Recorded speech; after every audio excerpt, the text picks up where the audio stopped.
கோவை வடவள்ளி 36வது வார்டில் உள்ள நகர்ப்புற ஆரம்ப சுகாதார நிலையத்தை வீடாக மாற்றிய திமுக நிர்வாகிக்கு பாஜக முன்னாள் மாநில தலைவர் அண்ணாமலை கண்டனம் தெரிவித்திருக்கிறார். இதுகுறித்த கூடுதல் விவரங்களோடு இணைகிறார் எமது செய்தியாளர் ஞானசேகரன். வணக்கம் ஞானசேகரன், முழு விவரங்களை பகிரலாம். வணக்கம் ரூபி. தமிழகத்தில் ஏழை எளிய மற்றும் நடுத்தர மக்களின் உயிர் காக்கும் அரணாக திகழும் அரசு ஆரம்ப சுகாதார நிலையங்கள் மகப்பேறு முதல் அவசர சிகிச்சை வரை 24 மணி நேரமும் இலவச சேவைகளை வழங்கி வருகின்றன. இந்நிலையில் கோவையில் மக்கள் பயன்பாட்டிற்காக ஒதுக்கப்பட்ட ஒரு நகர்ப்புற ஆரம்ப சுகாதார நிலையத்தையே தனது சொந்த வீடாக மாற்றிய திமுக பிரமுகர் ஒருவர் குடும்பத்துடன் செட்டில் ஆகி இருக்கிறார். அந்த சம்பவம் வெளிச்சத்திற்கு வந்துள்ளது. கோவை மாநகராட்சிக்கு உட்பட்ட வடவள்ளி 36வது வார்டு பகுதியில் அமைந்துள்ள இந்த அரசு கட்டிடத்தை வடவள்ளி பகுதி திமுக பொறியாளர் துணை அமைப்பாளர் தனது கட்டுப்பாட்டில் கொண்டு வந்து அங்கே குடும்பத்துடன் வசித்து வருகிறார். மருத்துவ உபகரணங்கள் இருக்க வேண்டிய இடத்தில் சமையல் பாத்திரங்களும், நோயாளிகள் இருக்க வேண்டிய இடத்தில் படுக்கைகளும் இருப்பதைக் கண்டு அப்பகுதி மக்கள் கொதிப்படைந்து போய் உள்ளனர். இந்த அத்துமீறல் குறித்து அப்பகுதி சமூக ஆர்வலர்கள் தட்டி கேட்கும் போது அந்த திமுக பிரமுகரோ சற்றும் தலைக்காமல் தான் மருத்துவரிடம் முறையான அனுமதி வாங்கியதான் இங்கு குடியிருக்கிறேன் என எகத்தாளமாக பதிலளித்துள்ளார்.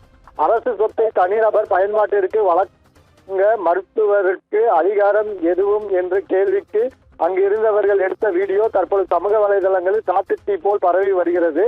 தமிழகம் முழுவதும் சுமார் 2266க்கும் மேற்பட்ட அரசு ஆரம்ப சுகாதார நிலையங்கள் மக்கள் நலப்பணியில் தீவிரமாக ஈடுபட்டு வரும் வேளையில் ஆளுங்கட்சி பலத்தை பயன்படுத்தி மருத்துவமனையை வீடாக மாற்றிய சம்பவம் அதிர்ச்சியை ஏற்படுத்தியது.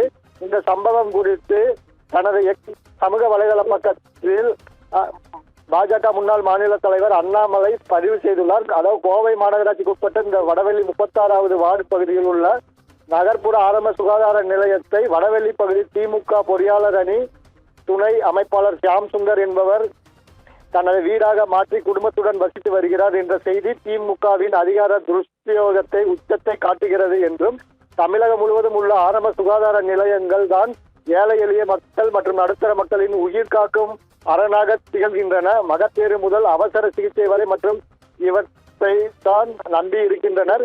இந்த ஆரம்ப சுகாதார நிலையத்திலே ஆக்கிரமிக்கும் அளவிற்கு துணித்தல் ஒரு சாதாரண திமுக நிர்வாகிக்கு வருமானால் அவரது பின்னணியில் திமுகவின் முக்கிய தலைவர்கள் நிச்சயமாக இருக்கிறார்கள் என்பதே பொருள் என்றும், தமிழகம் முழுவதும் அடிப்படை வசதிகள் எதுவுமின்றி அரசு மருத்துவமனைகள் திண்டாடி கொண்டிருக்கும் போது அதனை கண்டுகொள்ளாமல் துணை முதலமைச்சர் உதயநிதி ஸ்டாலின் பிறந்த நாளையே 5 ஆண்டுகளாக கொண்டாடி கொண்டிருக்கும் சுகாதாரத்துறை அமைச்சர் சுப்பிரமணியன் அவர்கள் இதற்கு என்ன பதில் கூறப்போகிறார் என்றும், கடந்த 2011ஆம் ஆண்டு நில அபகரிப்பு தடுப்பு பிரிவு என்று ஒரு புதிய துறையையே தொடங்கும் அளவுக்கு மறைந்த திமுக முன்னாள் முதலமைச்சர் கலைஞர் கருணாநிதி அவர்கள் ஆட்சி காலமும் 2006-2011 காலகட்டத்தில் திமுகவினர் நில அபகரிப்பில் ஈடுபட்டதையும் தமிழக மக்கள் அறிவார்கள் என்றும், அவரது மகன் முதலமைச்சர் மு.க.ஸ்டாலின் ஆட்சியில் இன்னும் ஒரு படி மேலே சென்று அரசுக்கு சொந்தமான கட்டிடத்தையே ஆக்கிரமிக்கும் அளவுக்கு திமுகவினர் இறங்கியுள்ளனர் என்றும்,